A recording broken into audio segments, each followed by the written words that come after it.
The year was 1913. Woodrow Wilson was president, and powerful banking interests, who had been trying for years, finally achieved their long-term goal of a silent coup d'etat by taking control of the American government.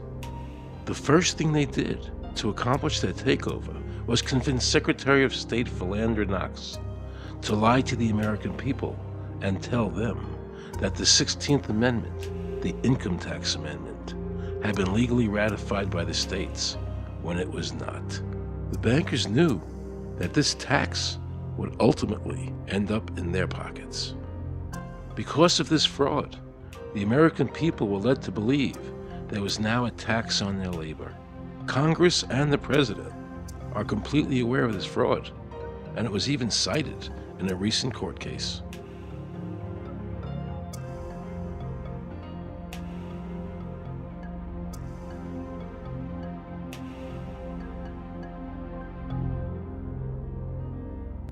That very same year, the bankers committed their second and by far the most diabolical fraud ever perpetrated on the American people by bribing senators to pass the Federal Reserve Act without the required constitutional amendment. All in favor, say aye. They did this during Christmas vacation, when many senators were home celebrating the holidays with their families. And that's how the unconstitutional Federal Reserve Act came into being. They were very clever, and they understood that whoever issued the money for America would control the government. The bankers won, and the American people lost, because most politicians will sell their soul for $1. And now the Federal Reserve could issue dollars legally. As Mayor Rothschild said, "Give me control of a nation's money supply, and I care not who makes its laws." He knew that he and the other bankers would now control the laws of the nation. Government gave these bankers one of its most important powers, and now had to borrow money from them and pay interest to finance the government. So the American people were forced to lower their standard of living and pay a graduated income tax to the government, just so the government could give these bankers more profits. President Woodrow Wilson, who signed the Federal Reserve Act into law, later said, in regret, "I am a most unhappy man. I have unwittingly ruined my country. A great industrial nation is now controlled by its system of credit. We are no longer a government by free opinion, no longer a government by conviction and the vote of the majority, but a government by the opinion and duress of a small group of dominant men." The Federal Reserve was created by Congress in 1913, and it was entrusted with the power granted originally to the Congress by the U.S. Constitution to coin money and regulate the value thereof.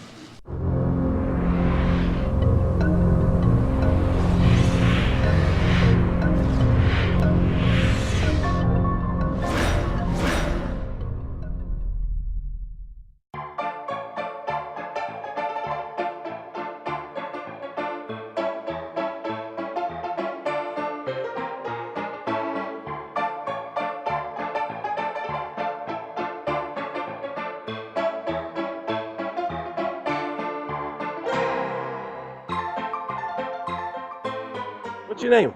Jan Crafting? Hi, Jen. I'm Aaron Russo. I produced the movie Is this a joke? Am I going to No, make no, it no, look it's not a foolish? joke. Okay, good. No. I produced the movie Trading Places with Eddie Murphy and The Rose with Bette Midler, many movies, and I'm doing a feature film. And my film is about my quest to find out whether or not people pay income taxes. Do you pay an income tax? Yes, I do. You do? Yeah. Have you ever seen a law that requires you to pay an income tax? Have I ever read it? You mean in the page, black and white? No, no. So you pay the income tax, I assume? Of late. Well, actually, no, I didn't file last year, but Okay. I'm sorry, is this on film? No, I paid my tax. My question to you is, have you ever seen a law that says you have to pay an income tax?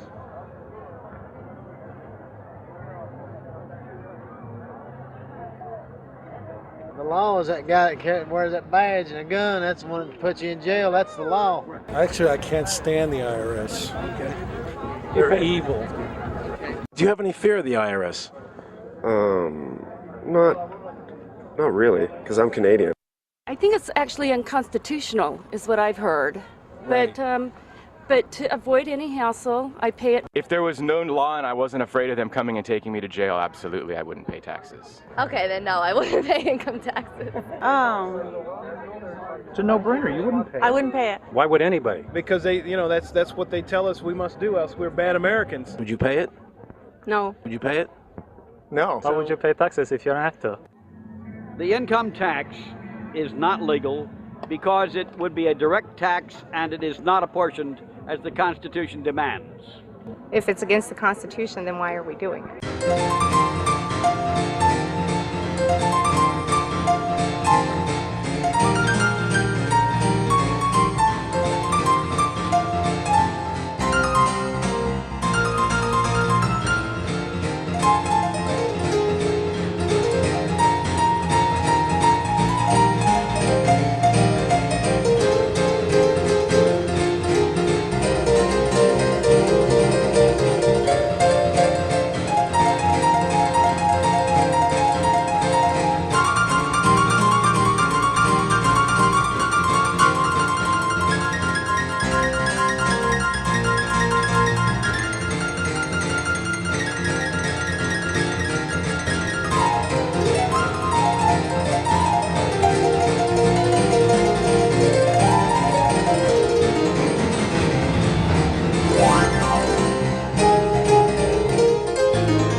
I really expected that, of course, there's a law that you can point to in the law book, the code, that requires you to file a tax return. Of course there is.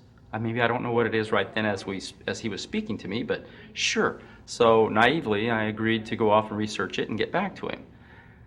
3.5 months later, I was at that point where I couldn't find the statute that clearly made a person liable, at least not me and most people I know.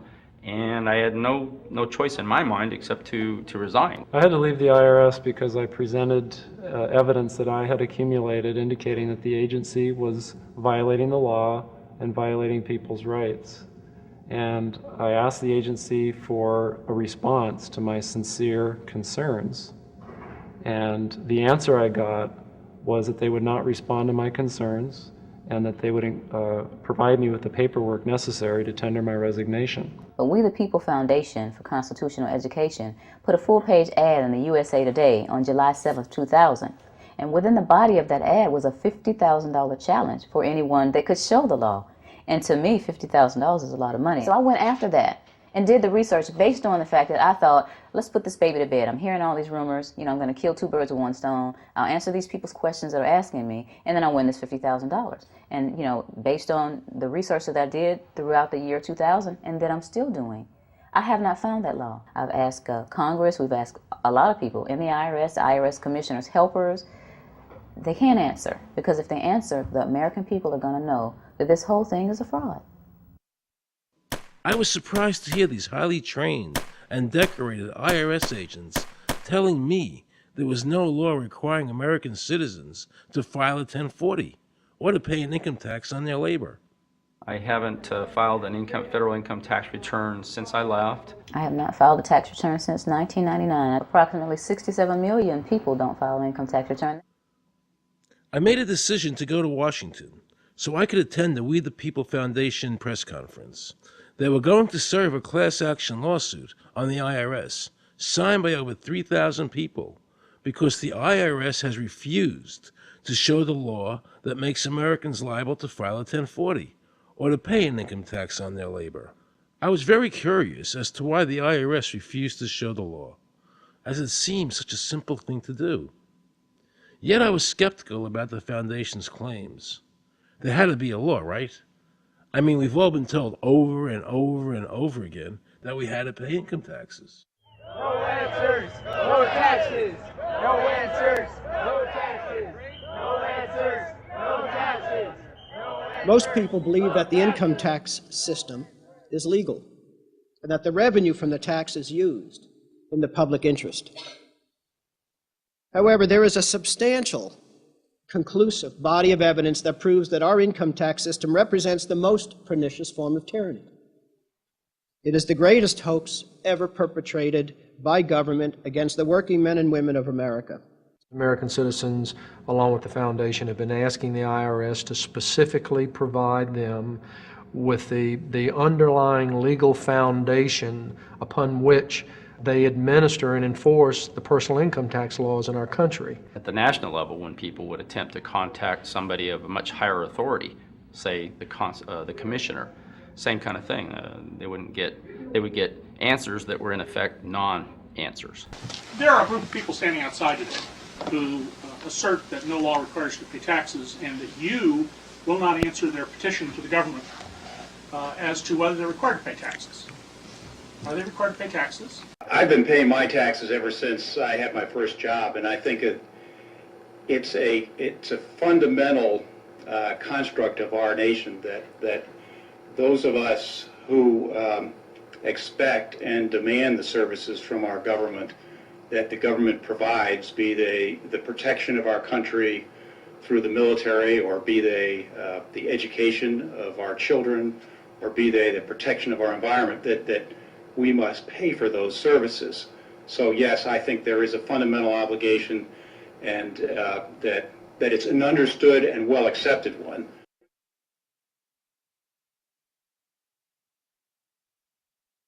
Joe Bannister and I had a meeting in the White House with President Clinton's economic advisor, Jason Furman.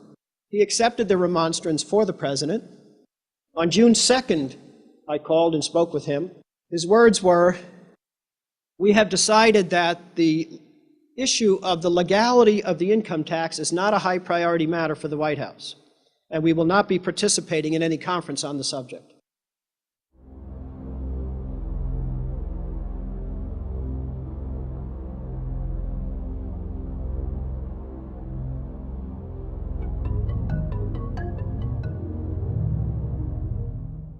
I decided not to eat until my death, or until the government agreed to send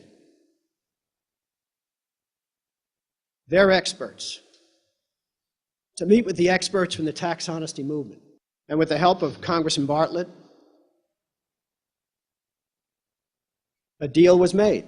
I'm very pleased that through these several trying weeks and now months, that we have secured the agreement of the IRS and the Justice Department, because some of the questions are beyond the purview of IRS, that they will both attend a public symposium where these issues can be formally addressed. Last Thanksgiving, DOJ and IRS notified Congressman Bartlett that they would not participate. Congressman Bartlett then waited until late January. He informed me that he would not be participating. Why do you think you've been able to get away with not paying or filing your income taxes for so long? Well, first of all, I've not gotten away with anything. I'm not hiding from anyone. I'm simply asking the IRS to show me the laws that apparently require me to do these things, and they are suspiciously reticent to answer questions from me. And of course, there are millions of other people, many other organizations who have attempted to get answers. They act very suspiciously when asked to simply sit down at the table with the American people and discuss what their obligations are. Rather than pulling up a chair, they pull out a club. As a matter of fact, David K. Johnston of the New York Times asked Terry Lemons of the IRS, why won't the IRS answer the questions set forth in the petitions from the American people? Mr. Lemons' response was, the government is answering the questions through enforcement actions in the courts. This is a very chilling remark on the government's use of brute force instead of civility and logic. The federal government itself refuses to provide the American people who are coercively being subjected to this extraction of their private property without any underlying legal justification. There is no law that requires the average American worker in the private sector to pay a direct unapportioned tax on their labor and compensation for services. There is no law. The march will stop in front of the IRS building. They are now going to serve a class action lawsuit on the IRS. Very courageous. My name is Charles Bell, and I'm here to serve this complaint on behalf of the American people to the Internal Revenue Service.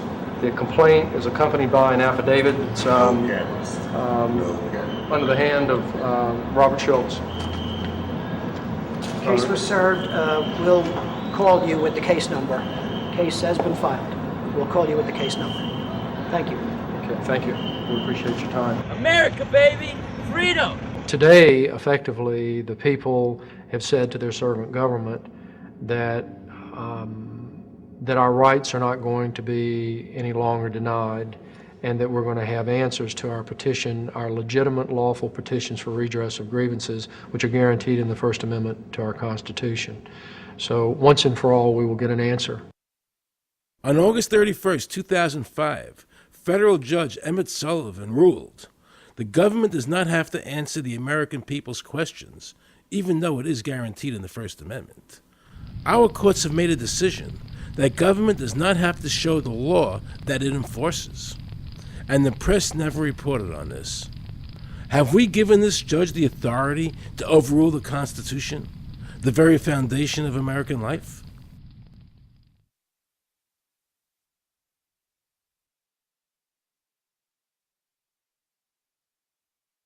I believe that in both spirit and substance, our tax system has come to be un-American. Death and taxes may be inevitable, but unjust taxes are not. The country's taxes must be fixed, and I know what to do with it. If you think you're paying too much now, just wait till I get through with it. Now, Mr. Hanley, I'd like to ask you something. What does the government do with all the money we give them in taxes?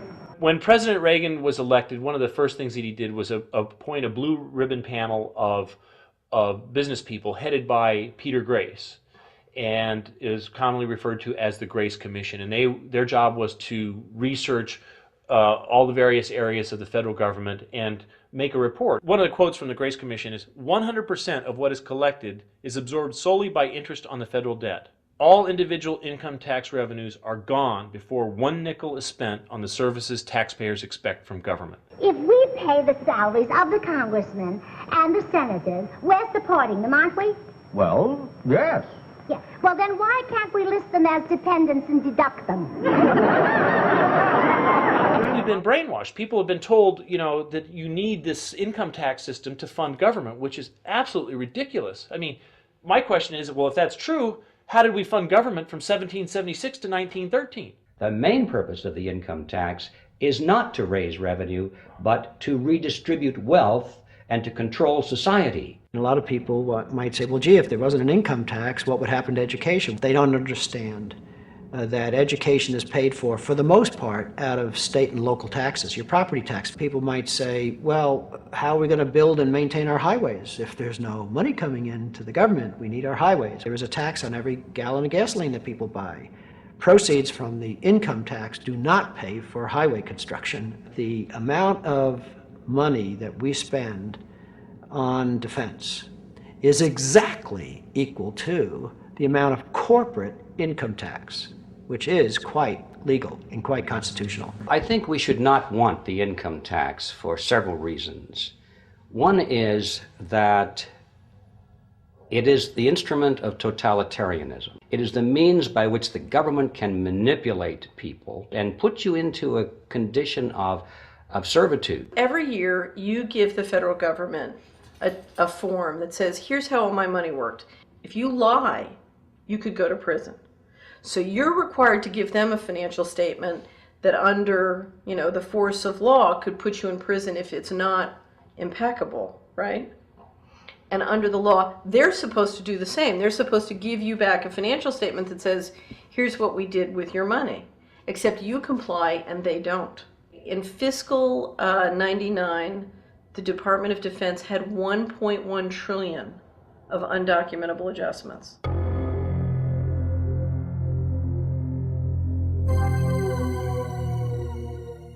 The following year, they had 2.3 trillion of undocumentable adjustments.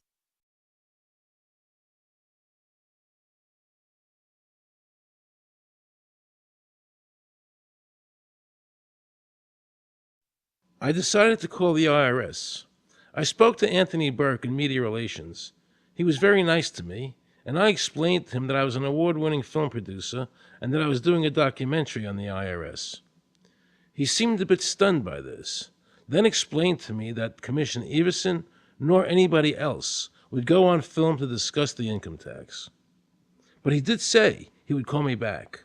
I thanked him for that, but I couldn't help wondering, why was the government making it so difficult for people to see the law?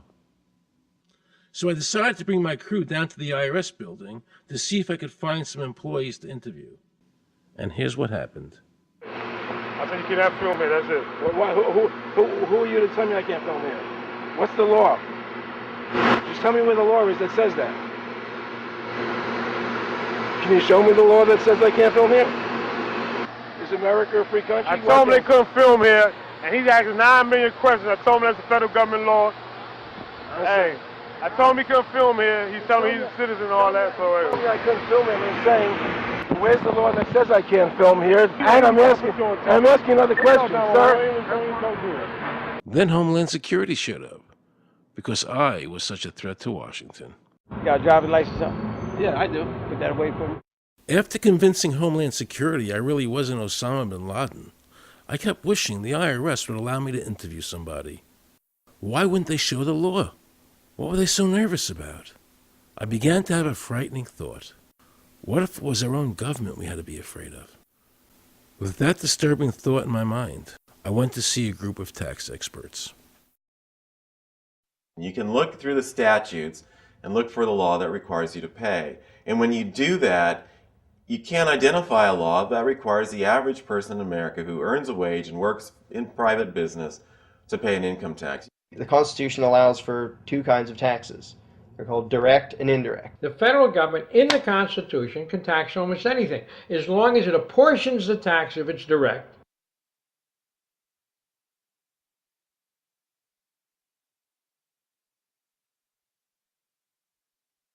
The indirect tax is, for example, an excise tax. I can avoid the excise tax on gasoline. I can choose to ride my bicycle. I can avoid the excise tax on tobacco. I can choose not to smoke, or I can grow my own tobacco.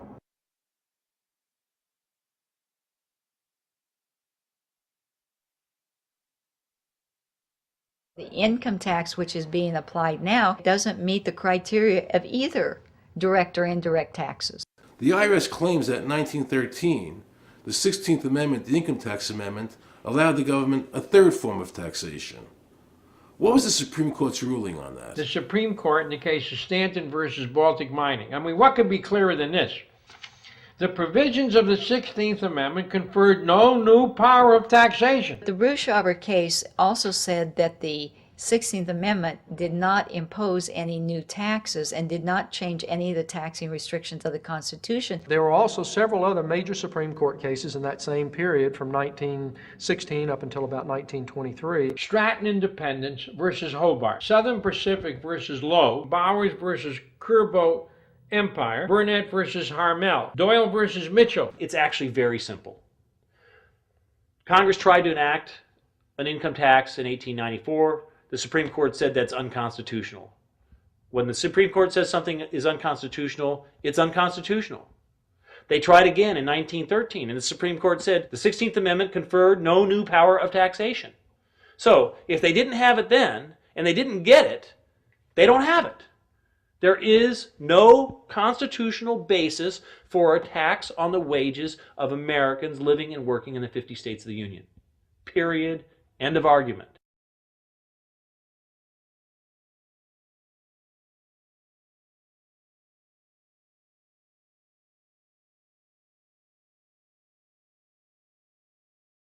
I have a letter here from Daniel Inouye's office out of the United States Senate that says, based on the research performed by the Congressional Research Service, there is no provisions which specifically and unequivocally require an individual to pay an income tax. Period. End of story. There is no law, and to date, nobody has been able to show that there is a law for the average American citizen working day in and day out to pay an income tax. The definition of income in the Constitution was given in the Eisner versus Macomber case, and it turns on gains or profits that are made from some activity. Doyle versus Mitchell, 247 U.S. 179, 1918. Here's what he said. The idea of gain or increase arising from corporate activities. In other words, it doesn't mean wages, it doesn't mean dividends, it doesn't mean alimony. It means a gain or a profit arising from corporate activity.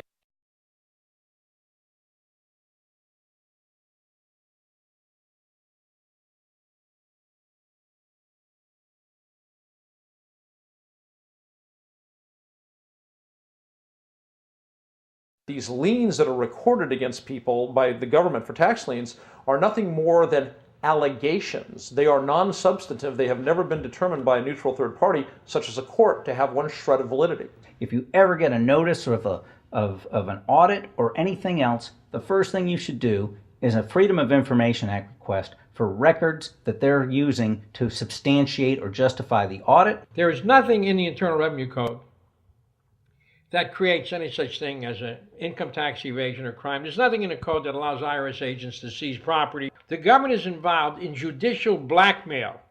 The government knows that if it legally seizes somebody's property, that person doesn't have the funds and he can't even get a lawyer who can help him. I conducted investigations in the Title 18, the Criminal Code, the U.S. Criminal Code.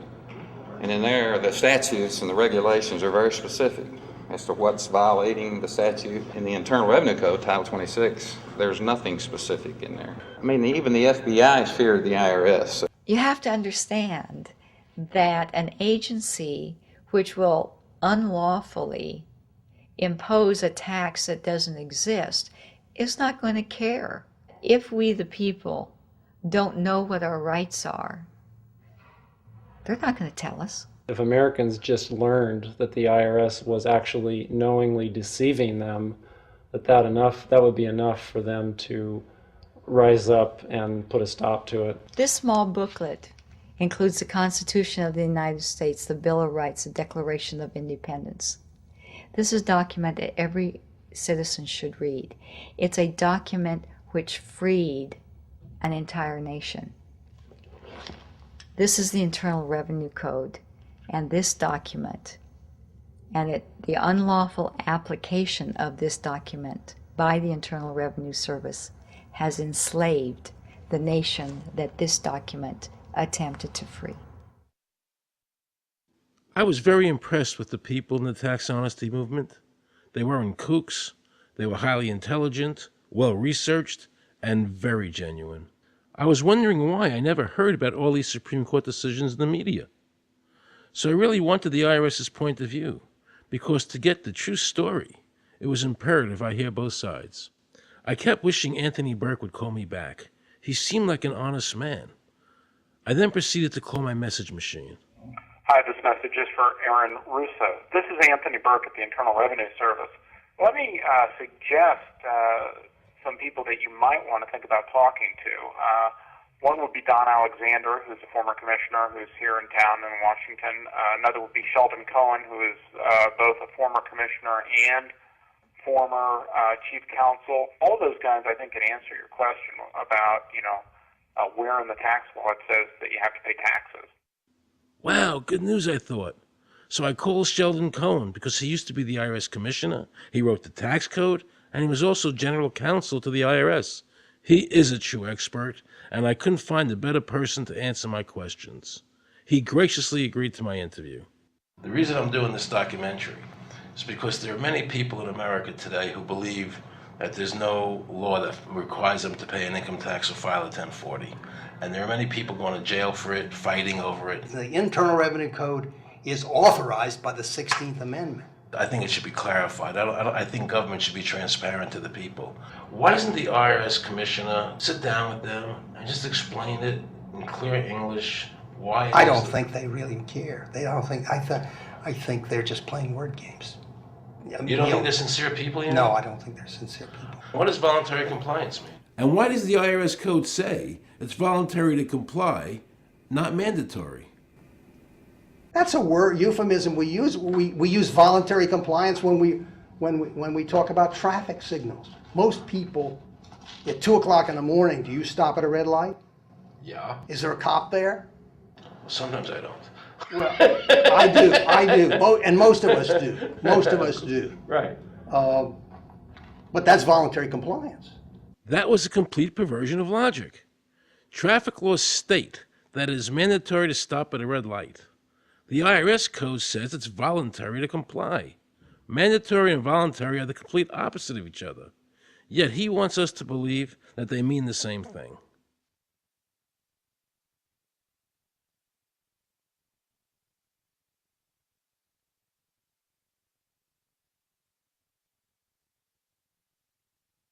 So can the government criminally prosecute somebody of information put on their 1040?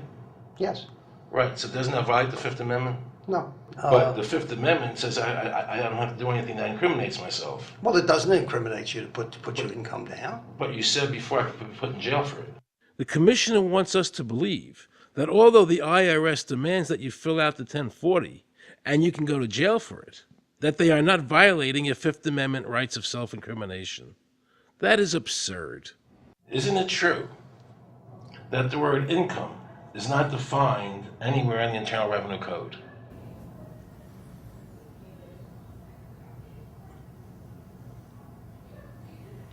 The law says that the government has a right to tax income from any source derived. So, but the word income is not defined in the code. It just says income without a definition of what income is. That's right. Correct? Yeah. But there are many different kinds of taxes. Well, how can an American citizen know what income is if the code doesn't define it? If they're paying an income tax... Because the courts have all defined it.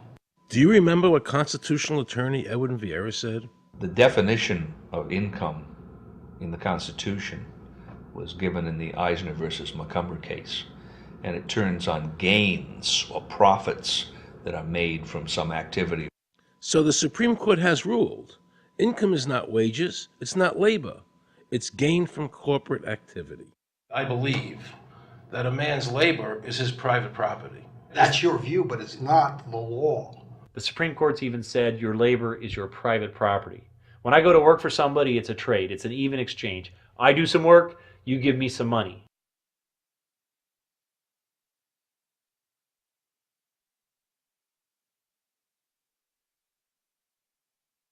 In 1916, we had the Bruce-Shaber case and the Stanton case. And the Bruce-Shaber case and the Stanton case said that the 16th Amendment gave the government no new taxing power. I'm not going to argue the niceties of that with you. And it came up again in a case called Peck versus Lowe, where the Supreme Court said the 16th Amendment did not extend Congress's taxing power to any new or accepted subjects. In other words, if you weren't taxable before the 16th, you weren't taxable after the 16th. Today I interviewed a juror, okay, who sat on a case, and they found the person not guilty for lack of filing, okay? And I asked her why they found him not guilty. And she said because the IRS couldn't show us the law that made him liable to file a 1040. All they need to do, if there is a law, is to show us the law, which of course they never did. And the reason they didn't do it was why? Because there is no law. Title 26 requires you to file a return. But doesn't Title 26 have to be in compliance with the Supreme Court decisions? You're going to take a 1920 case and superimpose it on the whole Internal Revenue Code that was written after it? No, that's not. I can't believe what I just heard. Rewind. You're going to take a 1920 case and superimpose it on the whole Internal Revenue Code that was written after it? No, that's not. Remember he said earlier the Internal Revenue Code was authorized by the 16th Amendment? The Internal Revenue Code is authorized by the 16th Amendment. Remember, the Supreme Court said the 16th Amendment did not give the government any new taxing power. These decisions have never been overturned. Let's listen further. Can the lower courts overrule the Supreme Court? No. How are they putting people in jail today for not paying a tax on their labor when the Supreme Court said they don't have to? Doesn't the IRS code have to be in compliance with the Supreme Court? That's my big Aaron, question. this is a waste of time. Well, Because whatever I say, you're not going to believe. He's right. I don't believe him. And neither should you. He wants us to believe we should obey the IRS code, which is being enforced in violation of the many Supreme Court decisions. If the Supreme Court made a decision... Thank you, Aaron. I think we're finished. I'm sorry, Mr. Cohen, you're doing that. Well, I'm sorry that you constantly re-argue the point. You're liable because the law says that you're liable, and the courts say the law says you're liable, and that's why you're liable. You see, he's talking about the lower courts, who are not in compliance with the Supreme Court, as they have to be. Doesn't the court have to be in compliance with the Supreme Court? The Supreme Court has so held. Where? You caught me unprepared. I'll come back. Well, I don't want to do that. But let me ask you a hypothetical question. No. You're making silly arguments here. Why is the Supreme Court decision a silly argument? Well, because it's inapplicable. That made my heart stop. He just said Supreme Court decisions do not apply to the IRS. That's the behavior you would expect from a totalitarian country, maybe China or Russia or Cuba. Not from America. They're just making up the law as they go along. Now I knew the tax honesty movement was right. The IRS thrives on intimidation and fear, not by law. It's no different than a criminal protection racket, using force to extract your money from you. Then the former IRS commissioner, now working at a prestigious Washington law firm, threatens me. Watch. Aaron, you understand Yiddish. Cornish helfen. For those of you who don't understand Yiddish, that means nothing will help you. Now it all became clear. I understood why the IRS wouldn't go on camera and talk about where the law was. I understood why all the senators I called refused to be interviewed. There is no law. And now you know what our political leaders and the courts have known for decades and have tried to cover up. The United States Constitution strictly forbids a direct, unapportioned tax on the wages and salaries of American citizens. The United States Supreme Court has consistently ruled that the income tax is a tax on profits and gains, not on labor and wages. On behalf of the American people, I challenge the IRS to show me a statute that allows a direct, unapportioned tax on the wages and labor of the American people. And if I'm wrong, I will give my most humble apologies to the IRS. If the IRS is wrong, and there is no law, then every person who's been jailed should be let out of jail immediately, and any assets seized should be returned to their rightful owners. If this is a nation of laws and a free country, then the IRS should show the law to the American people. I felt an overwhelming need to understand why juries were finding innocent people guilty of not filing a tax return when there was no law requiring them to do so. So I went to talk to Marcy Brooks, a juror who used her common sense and did not allow the judge to railroad the jury into a guilty verdict.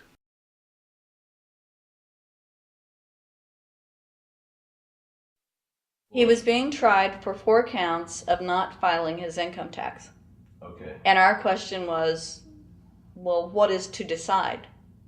Either he did or he didn't. It never occurred to us that he might actually be innocent while at the same time not filing. In the federal government, it is not a felony not to file taxes. Finally, they said, okay, if we're going to get this guy, we're going to have to put it in the state.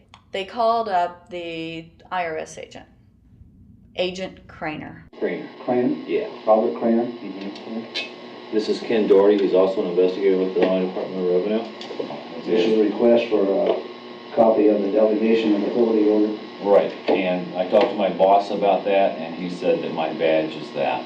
Badge is the authority. I thought it had to be in writing. The last question that the defense asked him was, did you write any of this down? And Agent Craner looked right at him and right at us, and he said, "I never wrote anything down." And yet when we saw the video, there he was, writing notes, you know. And so I'm thinking, okay, at this point, the judge is supposed to say, "Agent Craner, it is clear that you have committed perjury." It wasn't even noticed. It finally came to the climax.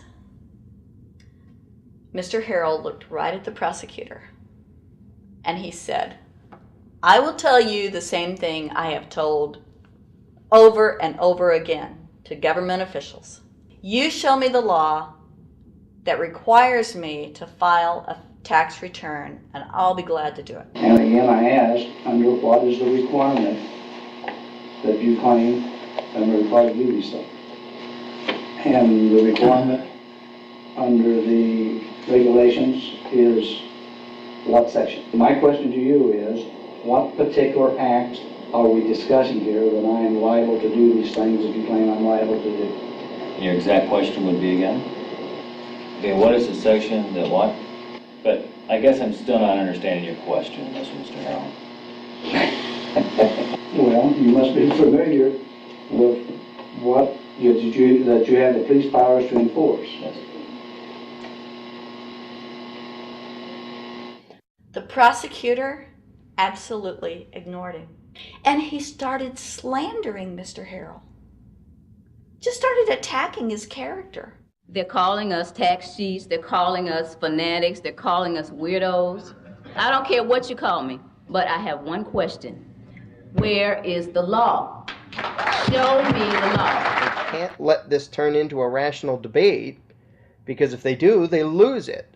So they have to insult people and say it's frivolous. We felt like that there was an overall arrogance and that they were railroading Mr. Harrell and wanting us to participate. Judge Coogan, he looked right at us and he said, "I will instruct the jury according to the law."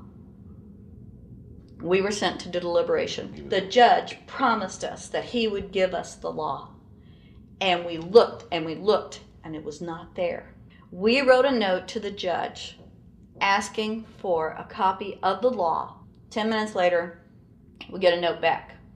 "You have everything you need." But there was no law. And he had promised us. At that point, I felt betrayed. I felt like this man promised us the law, and that's what this whole thing is about, the law. We request it, and he still denies us the law. And the reason they didn't do it was why? Because there is no law.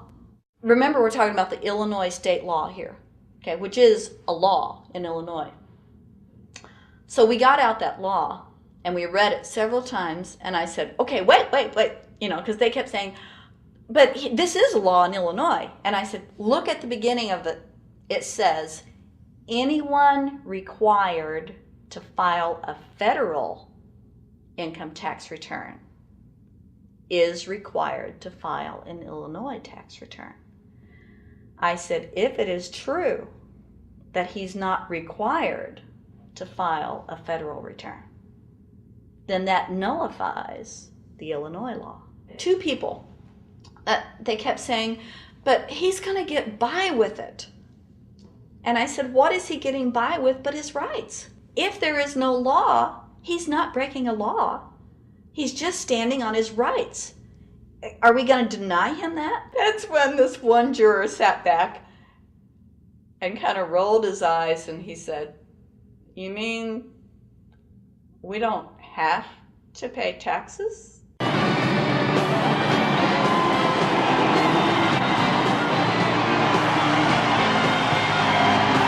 All of a sudden we realized that this trial was much bigger. And the ramifications of this trial were going to be so broad if it actually got out. I mean, it's like we had just discovered this great government secret. And so when we came out for the delivering of the verdict, the judge was, I'm sure, even at this point, I'm sure he still thought we would give a guilty verdict. And the reason I say that is because of the look on his face when the first not guilty was read. His face just turned white. I mean, it's like, I don't believe this. The second time, you could hear people out in the audience, just in the courtroom, just going, wow, and the judge is just getting red in the face. I mean, he was just livid. And the judge got up and left. I sat there and I thought, this truly is a victory for the people. And I have never felt more patriotic. And I knew that we had done the right thing. I looked at that man, Mr. Harrell, and I thought, the system might not work all the time, but this time, for that man, it did. In November 2004, the government arrested former IRS criminal investigator Joe Bannister. They charged him with fraud for telling the American people the truth about the income tax laws. The jury obviously agreed with Joe. Well, it just showed Mr. Bannister to be honest and straightforward and working within the law. Vernice Kuglin, a Federal Express pilot, claimed there was no law requiring Americans to file an income tax. She also won in court.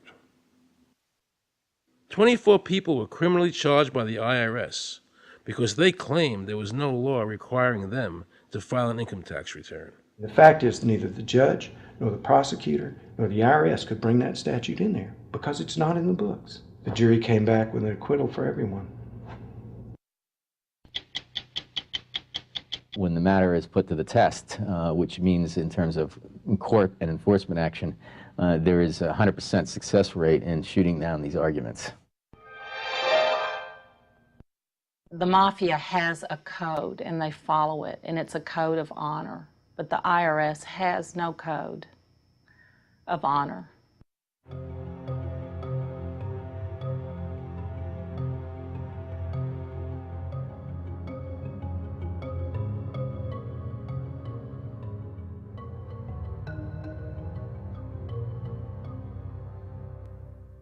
Meet Judge Dawson, a federal judge presiding over the Irwin Schiff tax case, who denied Irwin the ability to prove to a jury that there was no law requiring Americans to file an income tax return. He denied Irwin the right to prove to a jury there was no law by stating, "I will not allow the law in my courtroom." But the judge made sure the government never had to show the law as written by telling the jury, "You must follow the law as I give it to you." Nobody can know what the law is because the law is what the judges say the law is. The lower courts today will not allow people, especially in tax cases, to bring in Supreme Court decisions as their evidence.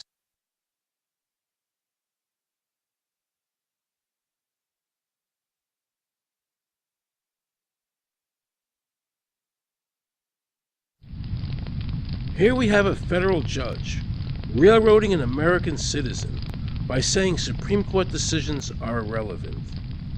And again, nothing from the press defending our freedoms.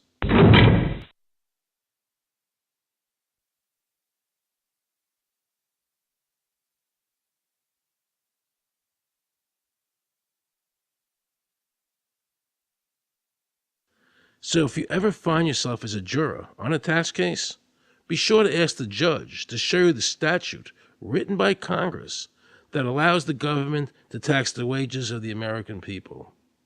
If the judge can't show you the law, then how can you possibly, in good conscience, convict someone and destroy their life?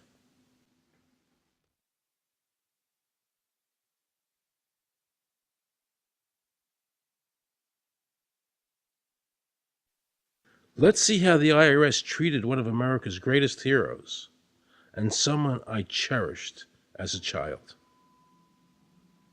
Joe Louis was an American icon. Victorious in his first 27 fights, the Brown Bomber quickly rose to heavyweight champion of the world. His 1938 knockout of German Max Schmeling, who represented Hitler's Aryan ideal, earned him the admiration of millions of Americans. Is watching carefully. Louis measures him right to the body, a left hook to the jaw, and Schmeling is down. The count is high. Right after Pearl Harbor was bombed, Joe had a title fight where he donated his fee to Navy War Relief. Well, I'm not working for nothing. I'm working for my country, and I think that's about the greatest piece of work that anybody can do. Well, I certainly agree with you for that, but you're turning over an awful lot of money. Well, we all turn over a whole lot for this country at this time. Joe volunteered for the segregated army and defended his title while in the service, this time donating his normal fee to Army relief. I'm only doing what any red-blood American would do. Since the checks were in Joe's name, the IRS taxed him on their full amount, even though he never saw a penny of it. At the end of the war, Joe was awarded the Legion of Merit. But what most people didn't know was that the IRS was charging him $50,000 a year in interest alone on his debt. When Joe's beloved mother died, leaving him $600, the IRS immediately seized it. They also confiscated all of his children's trust funds. Joe was forced to continue fighting until he was 37 and out of shape, just to pay off his ever-mounting debt to the IRS, which grew to $1 million, $100,000 a year just in interest. At the end of his life, Joe was forced to become a greeter at a Las Vegas hotel just to make ends meet. It was a shameful thing to see a man like him, great fighter, great human being, being humiliated and destroyed in this manner, because after all, when you owe Internal Revenue money, no matter what you have, they take away from you. And they took a lot away from Joe Louis.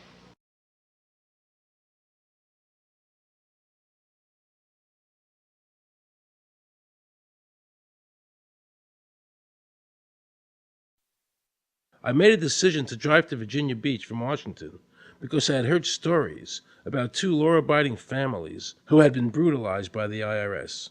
They were falsely accused by their bookkeeper of being drug smugglers and tax cheats.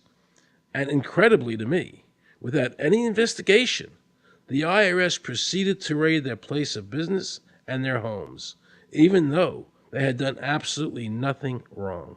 On Saturday morning, 4 different raiding parties proceeded to raid 4 locations on a Saturday, the day before Easter.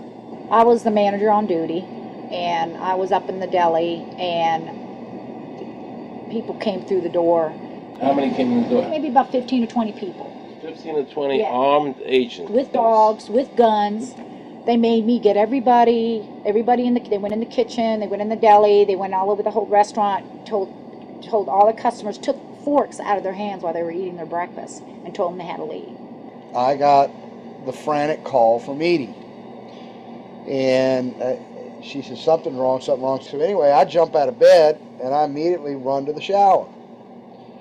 I'm in the shower, and the next thing I know, I hear my son yelling, "Dad!" I went like this, and boom, I'm slammed against the door and I fall down with a gun in my head. And they're like, "Where's Scotty Miller?" And I'm like, "Dad!" That's all I'm doing is yelling. I'm scared, frightened to death.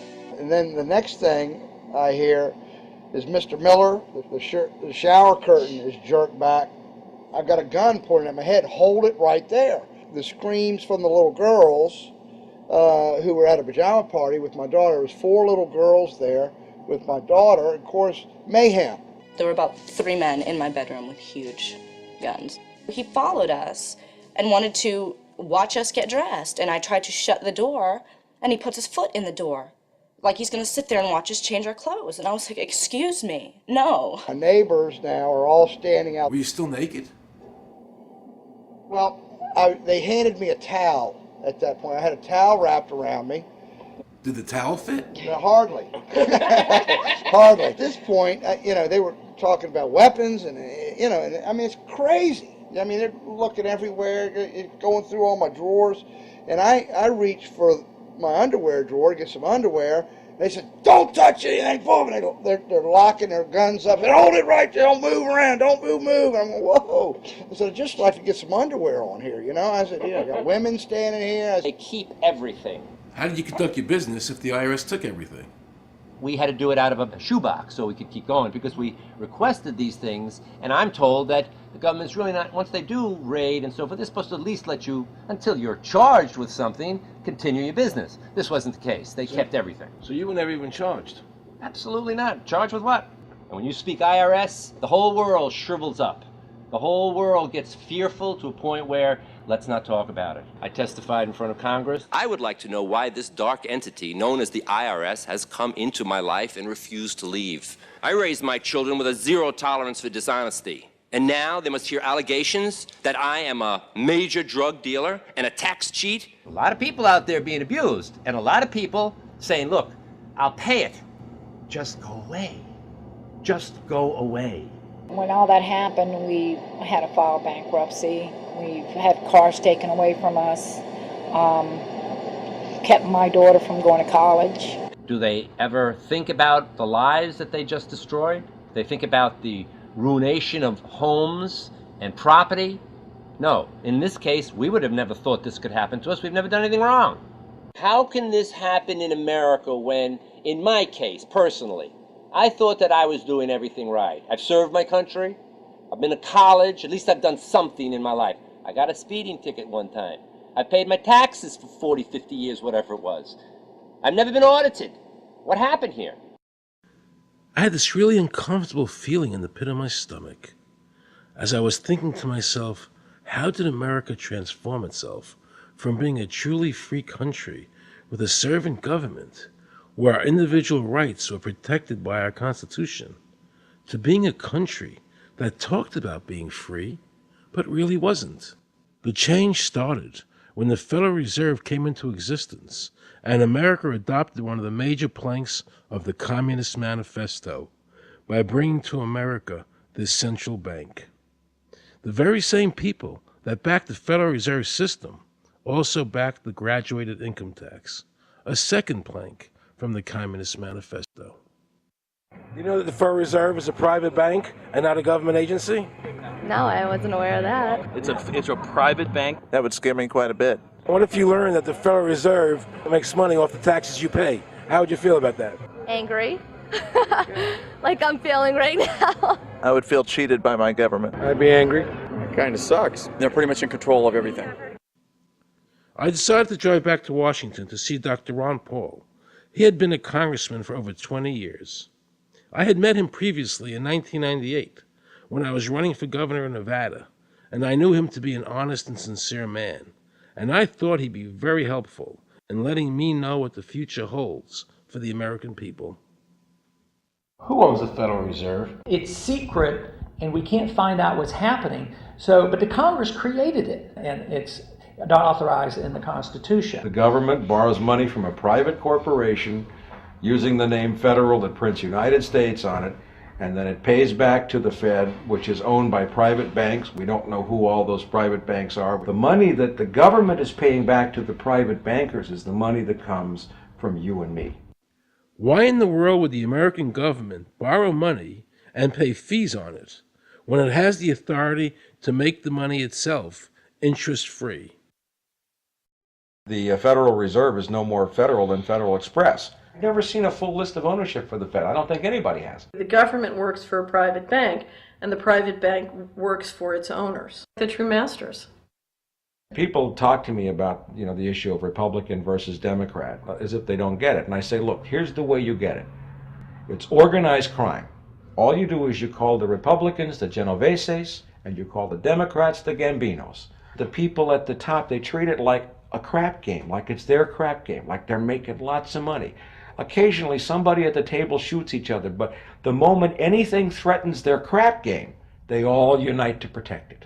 They're both controlled by the same financial, economic, and corporate interests. Once the banks get into the picture and they form a partnership with the government gives them the legal power now to create bank-issued money backed by the coercive power of government to require everybody to accept that bank money. In the course of the last century, they have converted this nation from a nation of independent freeholders to a nation of employees. And they're just one step away from being serfs. Most people spend the great bulk of their money for taxes, interest, and inflation. And all of that money goes to these two groups that comprise the cartel and their partner, the federal government. It's not a coincidence. So if Congress used its legal authority to shut down the Federal Reserve System, the American people would be much better off. Government should create issue and circulate all the currency. Creating and issuing money is the supreme prerogative of government and its greatest creative opportunity. Adopting these principles will save the taxpayers immense sums of interest, and money will cease to be the master and become the servant of humanity. Abraham Lincoln. Young people today are conditioned practically from the cradle on up to think that credit is a wonderful thing. You don't want to damage your credit. You want to do what you can so that you can go to the bank and get a good loan. There are no people who own their own property, who own their own houses, who own their own business, who finance their own business. They're only debtors. The average young person today has no concept that he's being drawn into a web, a trap. Like he's in the feudalist system, only he's going to like it. He's going to think this is wonderful. I got my new red Corvette and I'm in debt for the rest of my life, but I'm looking good. A decision was made. Let's get all the debt up, let's move the jobs abroad, and instead of re-engineering your skills, we're going to dumb down America, and so the middle class will disappear. Really what most of the people in this country have become is food for the debt machine. When a person borrows money, it puts a noose around their neck and makes them servant to the lender, which is exactly what the Federal Reserve System is designed to do. And now our Congress, so dominated by the banks, is helping them to entrap people even further by passing new bankruptcy laws, making it more difficult for the people to declare bankruptcy and get a fresh start, while at the same time allowing the banks to charge very high rates of interest. This is the way the Democrats and Republicans, working with the banks, legally enslave the nation. Credit card industry is a huge political contributor. And unfortunately, a certain number of... It just seems so, like I say, just bald. This idea that credit card industry gives a lot of money to the government, so they will protect them even to the just abject disinterest of their own constituents. That happens kind of a lot. The board of directors of the Federal Reserve System is chosen by the president from a list prepared by the bankers themselves. The process of finding a Greenspan replacement is ongoing and is being managed by a small group of people responsible for coming up with a list of nominees. It's important that whomever I pick is viewed as an independent person from politics.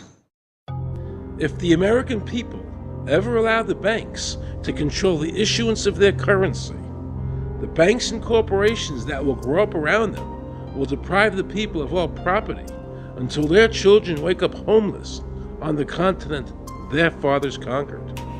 Thomas Jefferson. So the Federal Reserve is actually an illegal entity functioning within government. It's illegal, and what we have given to this so-called agency is the authority to counterfeit money. Do you have any points of view about the Federal Reserve and how the Federal Reserve operates? They just enter something on a computer. Oh, you need 20 billion today. Here's 20 billion, but they got that out of thin air. It came out of thin air, it goes to the Treasury then pays their bills. So it's no different than monopoly money.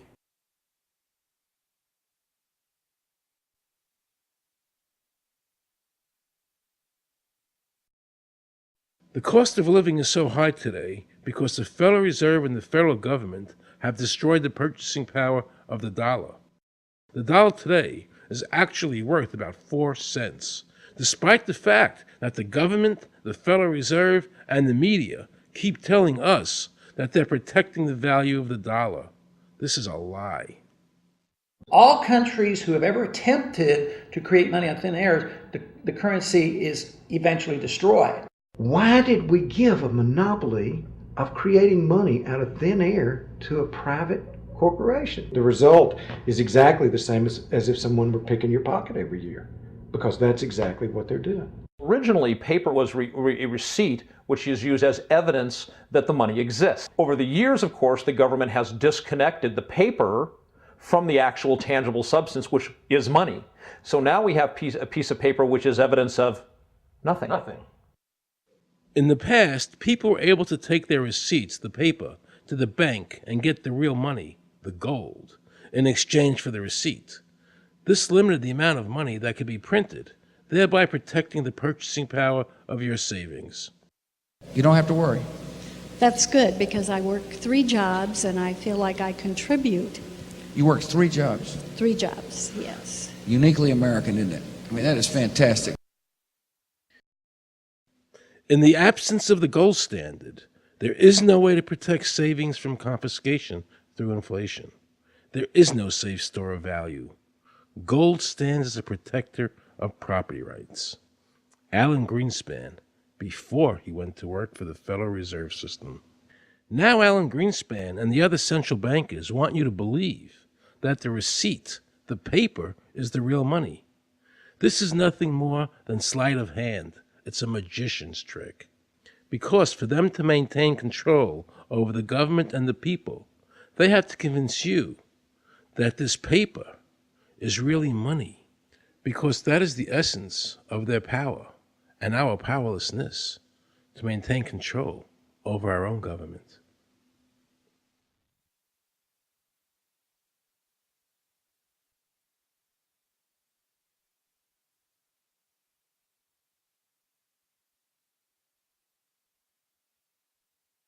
What happened to the gold in Fort Knox? Nobody really knows. When I served on the Gold Commission, I asked them to really, do another audit. I remember it was 15-2. They said, we don't need to audit the gold. It's supposed to be the American people's gold, and so we would like an accounting to tell the American people what is there. I've been told that the Federal Reserve has taken control of the gold as collateral for the dollars they print. They list gold on their balance sheet. How could the Federal Reserve, this private bank, list gold on the balance sheet? They claim they're holding that for the Treasury.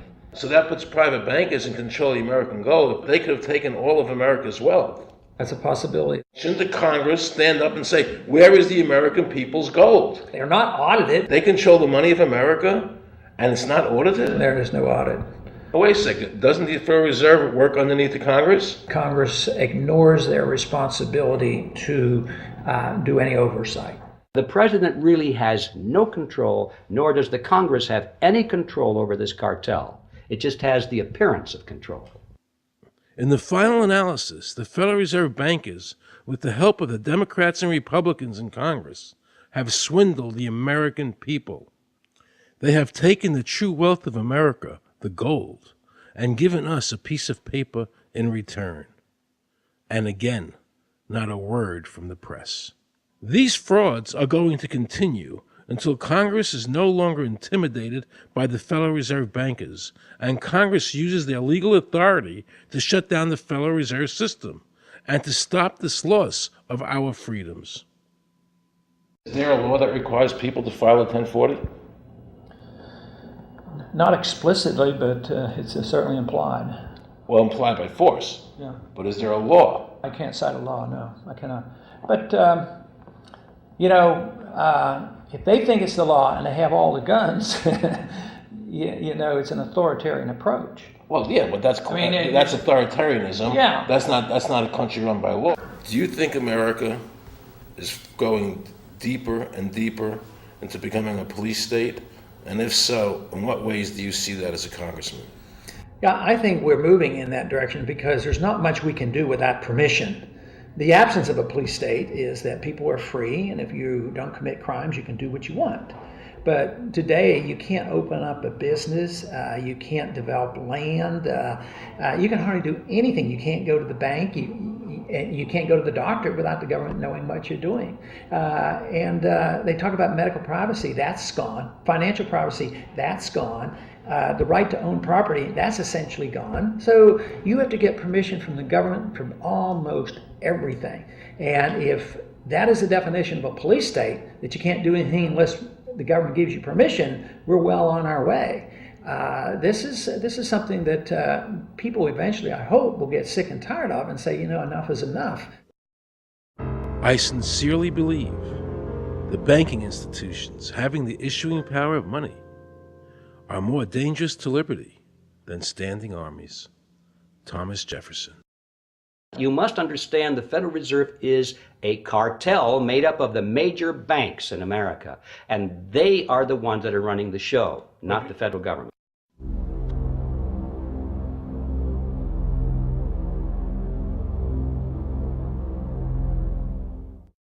the powers that be behind the system, the financial interests, are able to exercise a disproportionate amount of influence on not only the economic structure of the country, but the political structure.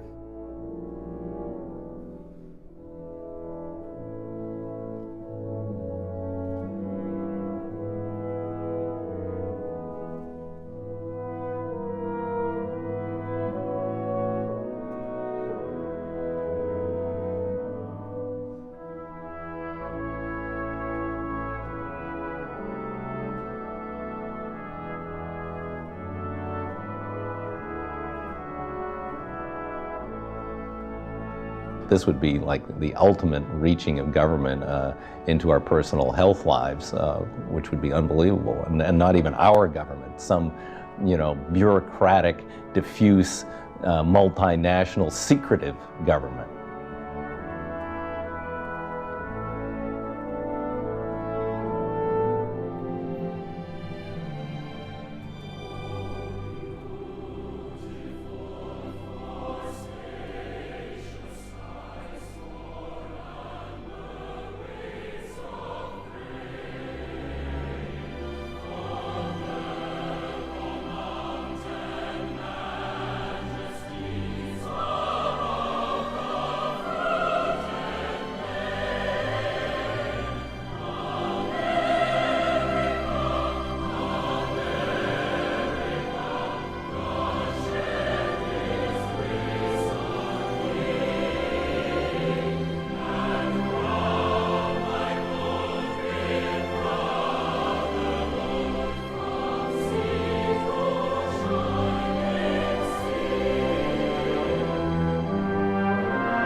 Assure the American people that, one, I've got the authority to do this. American people expect us to protect them and protect their civil liberties. I'm going to do that. Preserve, protect, and defend the Constitution of the United States. The Constitution of the United States. So help me God. So help me God. So help me God.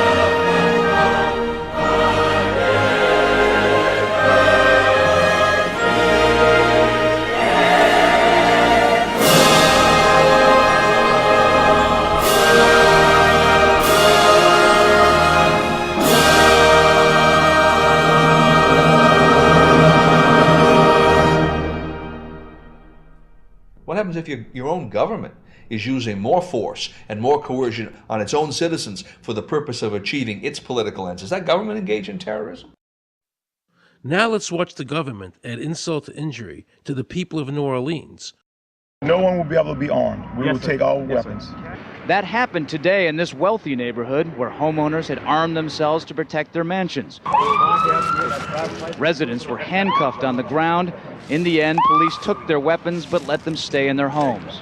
Wasn't that kind and generous of the government to allow people to stay in their own homes? How thoughtful. Of course, they couldn't defend themselves from looters. For many of the police and guard troops, it is an uncomfortable job to do this in an American city. You never expect to do this in your own country. Walking up and down these streets, you don't want to think about the stuff that you're going to have to do. We are losing our right to property.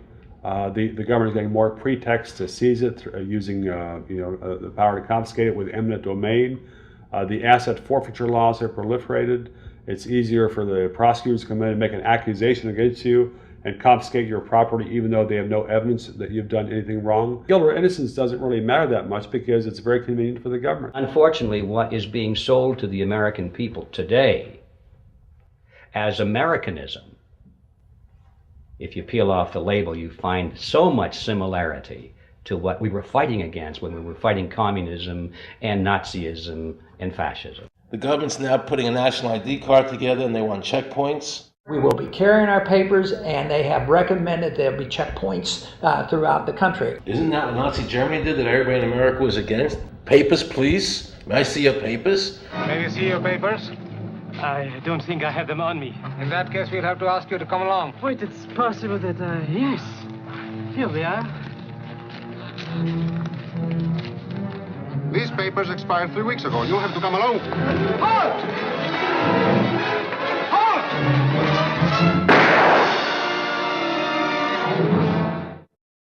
In the new legislation, the national ID card is in it. It takes 3 or 4 pages to describe, and it will be connected with our driver's licenses. The states will be instructed on exactly what they have to do. Social security numbers will be used. Some type of a physical proof, such as fingerprints or retinal prints, have to be on it.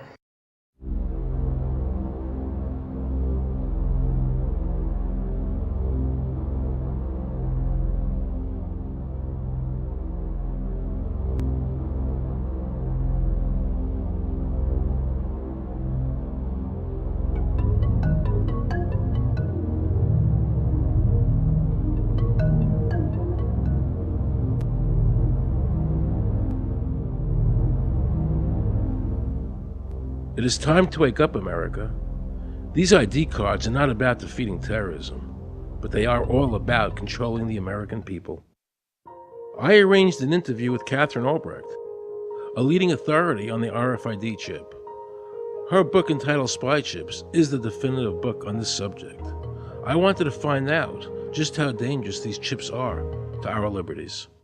RFID is a technology that uses tiny computer chips the size of a grain of sand or even smaller, hooked up to miniature antennas to transmit information about items at a distance. Back in 1999, Procter & Gamble, Gillette, and MIT got together to find a way to commercialize this technology and make it small enough, make it efficient enough, and make it low cost enough to, essentially, their dream is to put one of these tiny computer chips on every physical item manufactured on planet Earth. The latest technology for identifying people at the point of sale, for identifying people when they make purchases, is actually the implantable chip that you can actually embed directly into human flesh.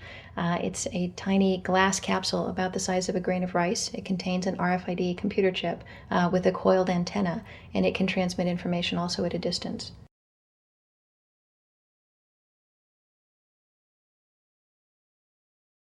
Can a microscopic tag be implanted in a person's body to track his every movement? There's actual discussion about that. You will rule on that, mark my words, before your tenure is over. Homeland Security folks, the Department of Defense, and others have expressed an interest in being able to more closely monitor the U.S. populace. And one way to do that, of course, would be being able to determine who buys what and where they take those things.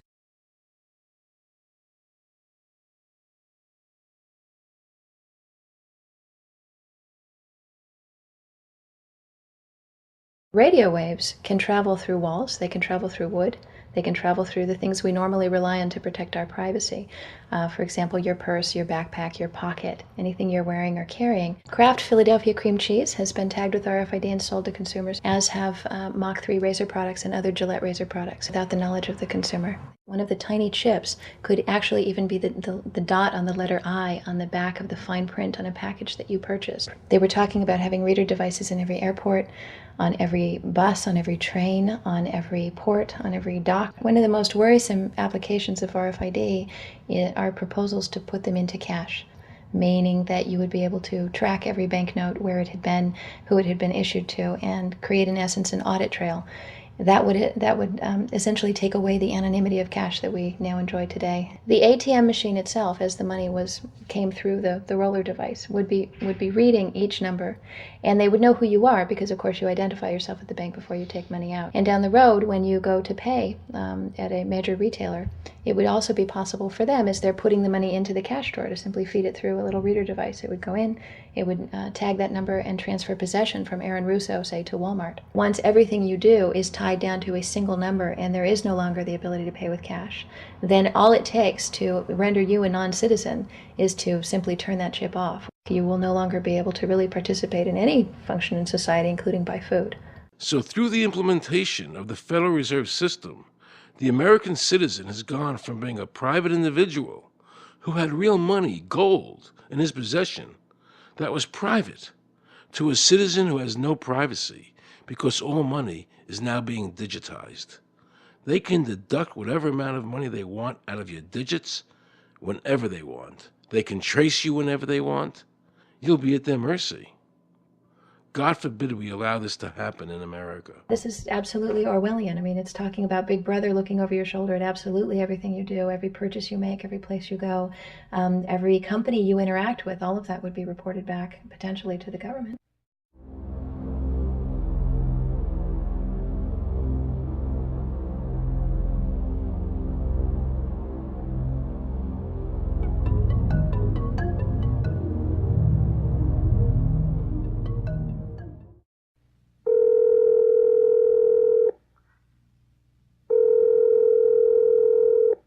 Pizza Palace, guaranteed hot in 30 minutes or it's free. This is Mary. May I take your order? Hi, Mary. Yes, I'd like to order. Is this Mr. Kelly? Yes? Thank you for calling again, sir. I show your national identification number is 610-204-999-8-45-54610. Is that correct? Yes. Thank you, Mr. Kelly. I see you live at 736 Montrose Court, but you're calling from your cell phone. Are you at home? I'm just leaving work, but I'm... Oh, we can deliver to Bob's Auto Supply. That's at 175 Lincoln Avenue, yes? No, I'm on my way home. How do you know all this stuff? We just got wired into the system, sir. Oh, well, I'd like to order a couple of your double meat special pizzas. Sure thing. There'll be a new $20 charge for those, sir. What do you mean? Sir, the system shows me that your medical records indicate that you have high blood pressure and extremely high cholesterol. Luckily, we have a new agreement with your national health care provider that allows us to sell you double meat pies as long as you agree to waive all future claims of liability. What? Do you agree, sir? You can sign the form when we deliver, but there is a charge for processing. The total is $67 even. $67? Well, that includes the delivery surcharge of $15 to cover the added risk to our driver of traveling through an orange zone. I live in an orange zone? Now you do. Looks like there was another robbery on Montrose yesterday. You could save $48 if you ordered our special Sprout Submarine combo and picked it up yourself. Comes with tofu sticks. Those are very tasty, sir. Good value, too. But I want double meat. Well, I'm sure you can afford the $67 then. You just bought those tickets to Hawaii. They weren't cheap, eh? Oh, but I see you checked out the budget beach bum at the library last week. Up to you, sir. All right. I'll get the Sprout subs. Good choice, sir. Gotta watch that waist if you're hitting the beach, eh? 42 inches. Wow. Man, I'd say tofu and Sprouts is, like, required. That's how much? Just between you and me, there's a $3 off coupon in this month's Total Men's Fitness magazine. Your wife Betty subscribes to that, right? Anyhow, clip that and it's $19.99 even. Whoa, looks like you maxed out on all your credit cards. Bring cash, okay? Have we become so controlled and so ignorant about our rights that big institutions and big government can do whatever they want with us, even without our approval? I knew for certain the Founding Fathers would resist to the death what is happening in America today. And I, for one, will not accept a national ID card. And if nobody accepts a national ID card, and nobody can board a plane without one, then let the airlines go bankrupt. And if you can't open a bank account in a big money center bank, then open an account in a small local bank. And if we can't walk into a federal building, I personally would consider that a blessing. Don't allow these institutions to dictate to us how we conduct our lives. This is America, and we have free choice. We the people have all the power, not the government. Government gets its power from us, not the other way around. Think of all the men and women who died in all our wars, fighting for freedom, not Federal Reserve bankers. Do you think they sacrificed their lives so that Americans can be chipped like a dog? So we could all have a homing device inside us? No. This ID card is the last step before they implant us. And that's precisely the reason nobody should accept one. And do you know what they're going to do? They're going to call in the propaganda machine, the media, and try and sell this as if it were in everybody's best interest. We're working on a product that we have called internally a PLD. PLD stands for Personal Locating Device, which is an implantable GPS for which our company owns a patent. The hybrid of the two of these products, being Digital Angel and Verichip is what we call PLD.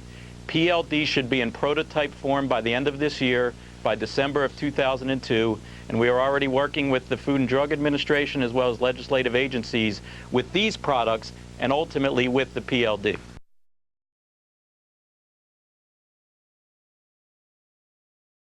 We have a Florida family who are really pioneers in a brave new world. They have volunteered to be the first ever to have microchip identification devices implanted into their body. After 9/11, I was really concerned with the security of my family.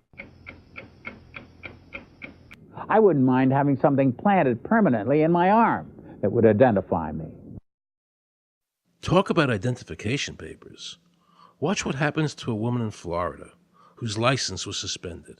Get out of the car or I'm going to tase you. The next street off the Sequest.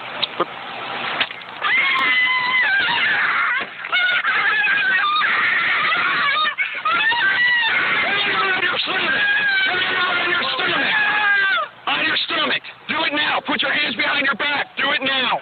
Do it now or you're going to get tased again. Do it now. Do it now. On your back. Put your hands behind your back. Put your hands behind your back. I can't. Sure you can. Come here. Ow, ow. Oh, got it. You got blood on your Oh, my God. You tased me and you handcuffed me? Yep, you're under arrest. For what reason? Your license is suspended. All the power is in the people. And to the extent that government becomes alienated from the people, does things that people don't want, power is transferred until you finally come to a police state, totalitarian state, whatever word you want to give it, where the desires of the people really have no consequence. They go out and they vote. Doesn't make any difference which candidate they elect. I'm a programmer. I worked for NASA, worked for ExxonMobil, worked for Florida Department of Transportation. Mr. Curtis, are there programs that can be used to secretly fix elections? Yes. How do you know that to be the case? Because in October of 2000, I wrote a prototype for President Congressman Tom Feeney at the company I worked for in Oviedo, Florida, that did just that. And when you say did just that, it would rig an election? It would flip the vote 51-49 to whoever you wanted it to go to and whichever race you wanted to win. And would that program that you designed be something that elections officials that might be on county boards of elections could detect? They'd never see it. So how would such a program, a secret program that fixes the election, how could it be detected? You would have to view it either in the source code or you'd have to have a receipt and then count the hard paper against the actual vote total. Other than that, you won't see it.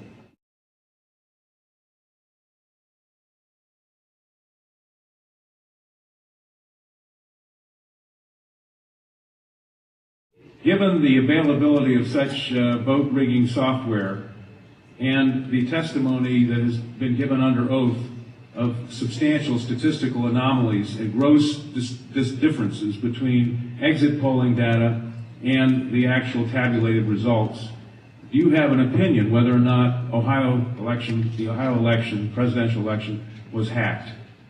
Yes, I would say it was. So in other words, there's absolutely no assurance whatsoever in anything with regard to these machines? Absolutely none.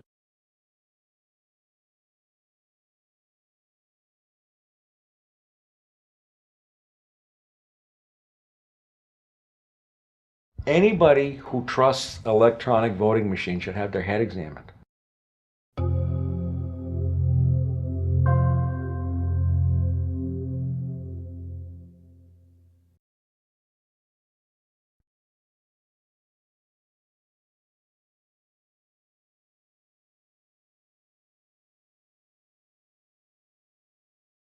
Now we can see a new world coming into view. A world in which there is the very real prospect of a new world order. The New World Order will be built, an end run on national sovereignty, eroding it piece by piece, will accomplish much more than the old-fashioned frontal assault. Council on Foreign Relations. We shall have world government, whether or not we like it. The only question is, whether world government will be achieved by conquest or consent. Paul Warburg, Counsel on Foreign Relations and architect of the Federal Reserve System. There's a group that get together internationally and they sort of play God with our money. Do you think that's part of what George Bush said was the One World Order? They can't have a new world order only with a world police, military. Right. I think the financial system ultimately is even more important than the guns. The central bankers of the world are working together to create a one world government, a global police state as sinister as anything George Orwell ever wrote about, where every person on the planet Earth will have an RFID chip implanted, where the bankers and the governments can monitor every transaction you make. A chip in everybody would be the universal monetary system par excellence, because there'd be no escape from it, and you'd be totally under the control of those who issue the electronic impulses in that chip. Their strategies are being accomplished through the World Trade Organization, the International Monetary Fund, and the Bank for International Settlements, which is the central bank for all the central banks of the world. Most people don't have a clue that these unelected private bankers actually control the governments of the world. They have financed and profited from every war since World War I without concern for humanity. The war in Iraq is an attempt by the Federal Reserve and their partner, the Bank of England, to control the Middle East and to make it a part of the New World Order. To defend the New World Order, U.S. soldiers will have to kill and die. Arthur Schlesinger, Counselor on Foreign Relations. Military men are just dumb, stupid animals to be used as pawns in foreign policy.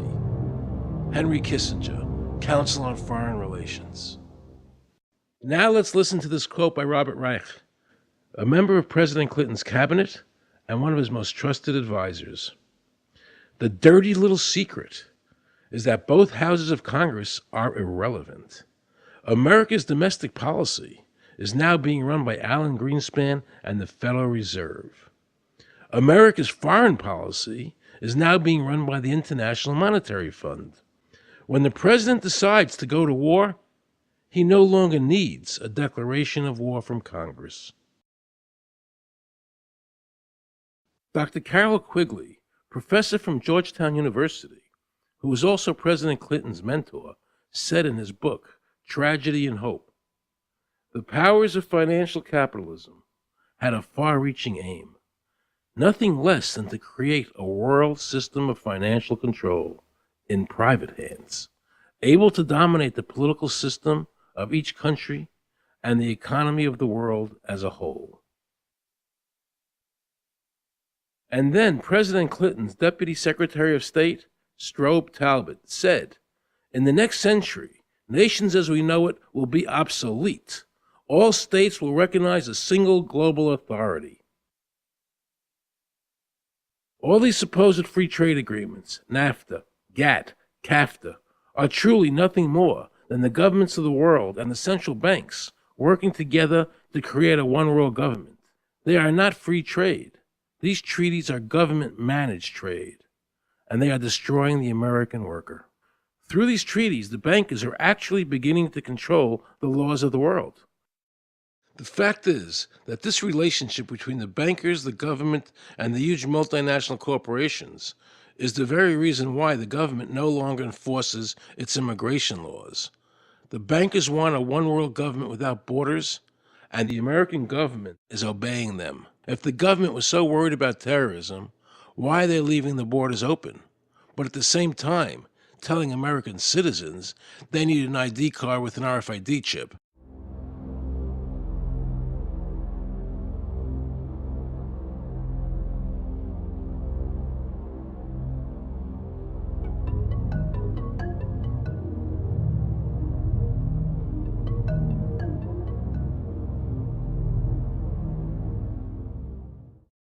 The Bush administration's open borders policy and its decision to ignore the enforcement of this country's immigration laws is part of a broader agenda. President Bush signed a formal agreement that will end the United States as we know it, and he took the step without approval from either the U.S. Congress or the people of the United States. Bill Tucker reports. The Security and Prosperity Partnership of North America sounds benign, hardly like a policy that critics call NAFTA on steroids. It's a deal that few have even heard of. It's being done again by very few people at the very top on behalf of the investment class, but the working class of people, political officials across our country, from communities, from cities and so forth, they don't know anything about this. Yet it was agreed to by Mexico's President Fox, Canada's Prime Minister Martin, and President Bush in 2005. Administration officials counter their critics by saying everything about SPP is on the White House website. And they say the partnership is not a treaty, but more of an outline of priorities between the United States, Mexico, and Canada. Still, some wonder why there haven't been public discussions about the goals being pursued. You know, I was asked the other day about whether or not I really thought the American people had the stomach to stand up and stop this nonsense, this direction from a group of elites in absolute contravention of our law, of our Constitution, every national value. And I hope, I pray that I'm right when I said yes. But this is beyond belief. Look what happened in Europe. The people that voted down the European Constitution wanting each country to stay sovereign. Yet the private central bankers are pushing the governments forward to make this Constitution happen, even though the people voted against it and clearly do not want a world government nor a one European government.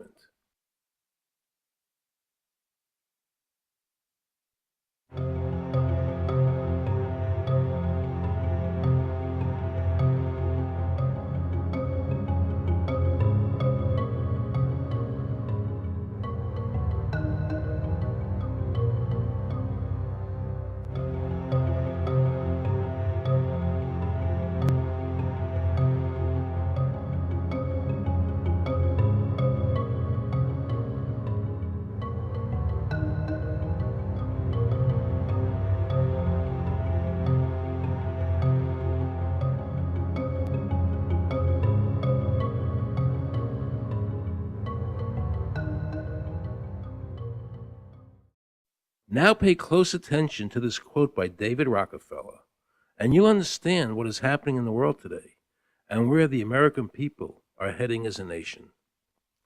We are grateful to the Washington Post, the New York Times, Time Magazine, and other great publications whose directors have attended our meetings and respected their promises of discretion for almost 40 years. It would have been impossible for us to develop our plan for the world if we had been subjected to the lights of publicity during those years. But now, the world is more sophisticated and prepared to march towards a world government. The supranational sovereignty of an intellectual elite and world bankers is surely preferable to the national autodetermination practiced in past centuries. David Rockefeller, a member of the Council on Foreign Relations, actually believes that we would be better off if he and his bank of friends ran the world.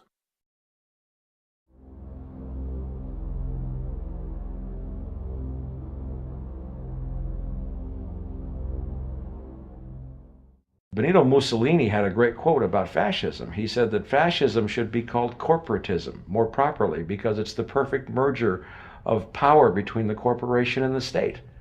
That's how he defined fascism. And that's what we're seeing here. The media controls the information that a person gets. In various ways, they can make sure that the average American watching the tube or reading the newspaper is going to come out with a certain mindset. He's going to say, this is good, that's bad, and that's all they have to do. You look at the ownership of corporate media in this country. Who owns CBS? Viacom? Who owns NBC? GE? Who owns ABC? Disney? Americans have been taught to expect their salvation from government instead of recognizing government as the most dangerous threat they'll face in their lives. And the United States putting together a constitution now for Iraq. You know, why don't we just give them ours? I mean, think about it. It served us well for over 200 years, and we don't appear to be using it anymore, so what the hell?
like the old idea where you could do what you thought you could do and what you wanted to do as long as you didn't hurt other people.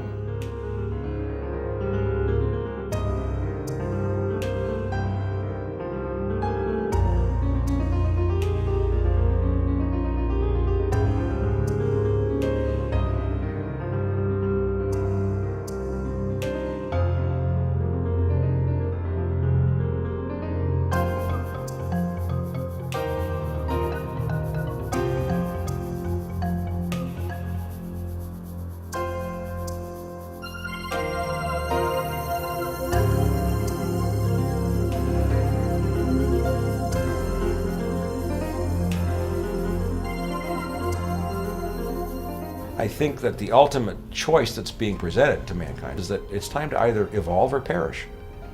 Grow up or die. Become adults. Act like adults. Take some responsibility.